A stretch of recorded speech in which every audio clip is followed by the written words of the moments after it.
Winters में पढ़ाई करना बहुत ही डिफिकल्ट टास्क बन गया है। कितना भी कोशिश कर ले, एनर्जेटिक नहीं हो पाते हैं। पढ़ाई कहीं ना कहीं एंड पर आके रुक ही जाती है। ट्राई करते हैं कि दिन में अच्छा खासा पढ़ लें, बट पढ़ाई हो ही नहीं पाती क्योंकि लेजीनेस इतनी आ जाती है विंटर्स में कि मन करता है बस काम को आप एंड करो या फिर काम को वहीं पर स्टॉप कर दो।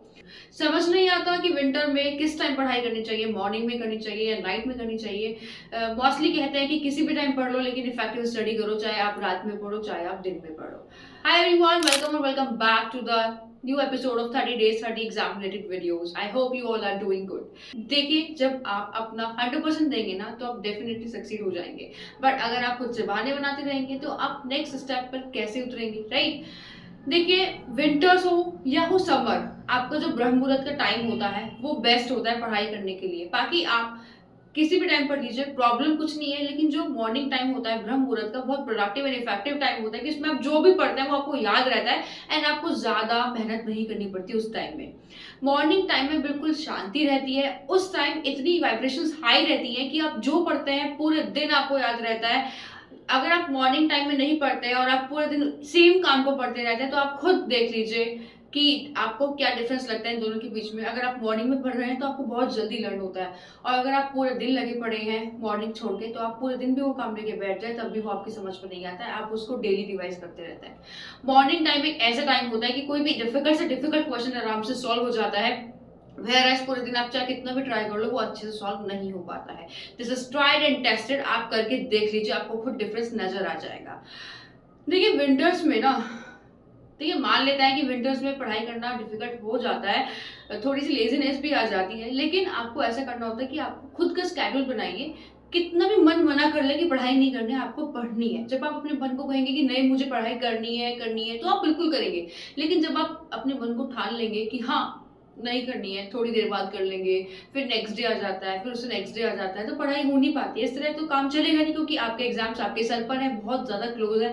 सिर्फ आपके पास हार्डली 30 days रह गया है, उसमें आपको रिविजन भी करना है, आपको सब्जेक्ट की प्रैक्टिस भी करनी है, राइटिंग में भी, एज वेल एज आपको प्रैक्टिकली भी समझना है कि हाँ इस क्वेश्चन में अगर ये प्रोविजन अप्लाई हो रहा है तो क्यों हो रहा है, अगर इसकी जगह दूसरा क्वेश्चन आ गया तो मैं कैसे सॉल्व करूंगा या करूंगी। तो आपको प्रैक्टिकली अपने क्वेश्चन को समझना है, ये नहीं कि खाली रटते चले, ये नहीं कि खाली रटने लगे। अगर आप रटने लगोगे तो आप डेफिनेटली एग्जाम में जितना पढ़ के जाओगे सारा भूल जाओगे, क्योंकि रटे हुए क्वेश्चंस नहीं आते। वहाँ आईसीए अपने आप से पेपर ड्राफ्ट करता है ना, आपको इस बात का पता होना चाहिए कि जो आईसीए पेपर ड्राफ्ट करता है उनका जो मेथड होता है सबसे अलग होता है। इसलिए आपको बुक के हर एक चैप्टर को पढ़ना है। आईसीए स्टडी मैट को भी पढ़िए, इसके अलावा कुछ और पढ़ने की नीड नहीं है। अगर आपको ज्यादा ठंड लगती है, ठंड में अच्छे से पढ़ नहीं पाते, तो अपने पास हीटर रख लीजिए, नहीं तो गर्म वाटर बोतल भी आती है वो रख लीजिए। बट हाँ, पढ़ाई करते रहिए, चाहे थोड़ा थोड़ा पढ़िए, एक साथ ज्यादा पढ़ने की जरूरत नहीं है। आप सोचें कि एक साथ 2 घंटे का पढ़ लेंगे तो आप 10 मिनट भी नहीं पढ़ पाएंगे। अगर आप इस मेंटलिटी से चलेंगे कि हाँ हम मुझे तो 2 घंटे पढ़ना है, 2 घंटे के लिए मैं बैठ गई हूँ, तो आप बिल्कुल भी 2 घंटे नहीं पढ़ पाएंगे। आपके दिमाग में वही घूमता रहेगा, कब मेरी 15 मिनट्स हो गई, 25 मिनट्स हो गई, कब मेरे 2 घंटे पूरे होने वाले हैं, कब मेरी पढ़ाई हो जाएगी, उसके बाद में गैप लूंगी। तो ऐसा नहीं करना है, ठीक है? चाहे आप इफेक्टिव स्टडी करो, थोड़ी थोड़ी देर की 15-15 मिनट्स की पढ़ाई कर लो, पोमोडोरो टेक्निक यूज कर लो। उससे क्या होता है कि आपका इंटरेस्ट भी बना रहता है और आप बोर भी नहीं है बहुत, और आप बोर भी नहीं होते हैं। बस ये है कि आपको खुद को डिस्ट्रैक्शन से दूर रखना पड़ेगा, सो दैट आपकी जो पढ़ाई है आप पूरे फोकस रहे अपनी पढ़ाई के लिए। आपकी पढ़ाई के बीच में किसी भी तरह का डिस्ट्रैक्शन नहीं आना चाहिए, क्योंकि इस टाइम आपके लिए आपके जो this time your study is the only focus for you. And अगर आप अपनी पढ़ाई पर फोकस नहीं करेंगे तो आप बहुत जल्द रिग्रेट करने वाले हैं।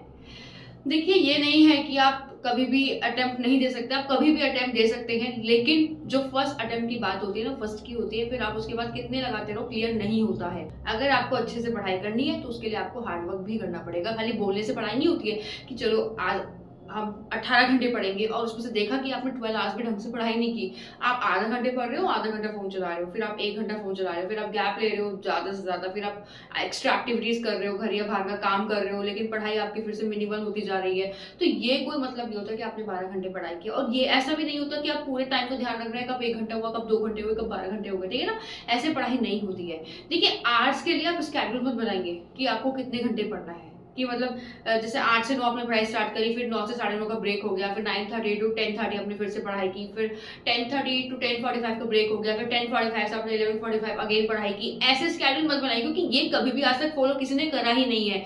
1 दिन हो जाएगा, 2 दिन हो जाएगा, ज़्यादा दिन ये फॉलो नहीं होता है। इससे और आपको क्या होगा, रिग्रेट होगा कि मैंने स्केड्यूल तो बनाया था लेकिन उसको फॉलो क्यों नहीं करा, ठीक है ना? फिर आप गिल्ट में रहेंगे। तो ऐसा करने से कोई फायदा नहीं है। अपने माइंड को समझाइए कि हाँ, मुझे दिन में इतनी पढ़ाई करनी है, मॉर्निंग टू नाइट, और टाइम से सोइए, टाइम से उठिए।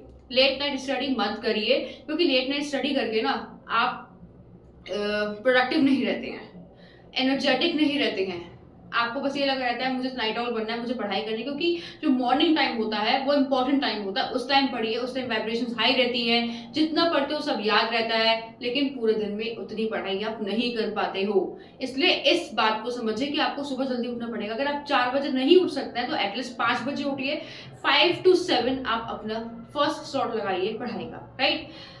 कुछ करके तो देखिए। जब आप कुछ अपने आप को कन्विंस करेंगे तभी तो आप कुछ कर पाएंगे ना। अगर आप अपने कामों को लेफ्ट आउट करते रहेंगे तो आप कुछ भी नहीं कर पाएंगे। अगर आपकी प्रॉब्लम ये है कि आप देखिए, आपको ना सुबह उठते एकदम पढ़ाई नहीं करनी है। सबसे पहले 10 मिनट्स का मेडिटेशन करिए। मेडिटेशन नहीं कर सकता है तो कोई एक भजन सुन लीजिए, नॉट अ सॉन्ग डू। एक भजन सुन लीजिए जो आपको मोटिवेट करे, राइट? एंड आपको अपने आप को 5 to 6 sentences पॉजिटिव वे में बोलना है, like I am very positive, I am full of positivity, I am very beautiful, I am very strong, I am constantly working on my dreams. इस तरह के पॉजिटिव सेंटेंसेस आपको बोलने हैं। फिर उसके बाद इस तरह के पॉजिटिव सेंटेंसेस आपको बोलने हैं, देन आपको अपनी पढ़ाई को स्टार्ट करना है। ये नहीं कि आप खुद एकदम से पढ़ने बैठ गए, ऐसे तो आपको बिल्कुल इंटरेस्ट नहीं आएगा और आपको पता भी नहीं चलेगा आपने क्या पढ़ा है, सिर के ऊपर से जाएगा सारा। तो ऐसे वाली भी पढ़ाई नहीं करनी है, ठीक है? पढ़ाई करने के लिए आपको अपने आप को बहुत समझाना पड़ता है, फिर एक्शंस को फॉलो करना पड़ता है, अपने वर्ड्स को एक्शन से मिलाना भी होता है, राइट? खाली ये नहीं होगा बोल दिया और एक्शन कुछ और है तो उसको कोई फायदा नहीं होता। अगर पढ़ाई करनी है तो उसके लिए आपको एक सीए एस्पिरेंट बनना पड़ेगा, सीरियस होना पड़ेगा। सीए कोर्स में एंटर हो चुके हो, सीरियस नहीं हो तो आप सबसे बड़े बेवकूफ हो। अगर आप सीरियस हो तो बहुत अच्छी बात है, अगर आप सीरियस हो तो बहुत अच्छी बात है, आपका फ्यूचर ब्राइट होगा। बट आज सीरियस नहीं हो, बाद में होगे तो उसमें आपका ही लॉस है। इस बात को समझ लीजिए। टाइम रहते समझ में आ जाएगी तो बहुत अच्छी बात है, नहीं तो बाद में जाके आपको रिग्रेट होने वाला है। ध्यान रखिए, एग्जाम में जाने से पहले आपको previous year question papers, RTPs, MTPs and आपको अपना पूरा स्टडी मैट एक बार रिवाइज करके जरूर जाना है। बाकी अगर आपको वीडियो अच्छी लगी तो प्लीज वीडियो को लाइक करिए, ज्यादा से ज्यादा शेयर करिए, सो दैट सभी एस्पिरेंट्स की वीडियो पहुंच पाए एंड उनको भी इस वीडियो से कोई वैल्यू मिले। Thank you.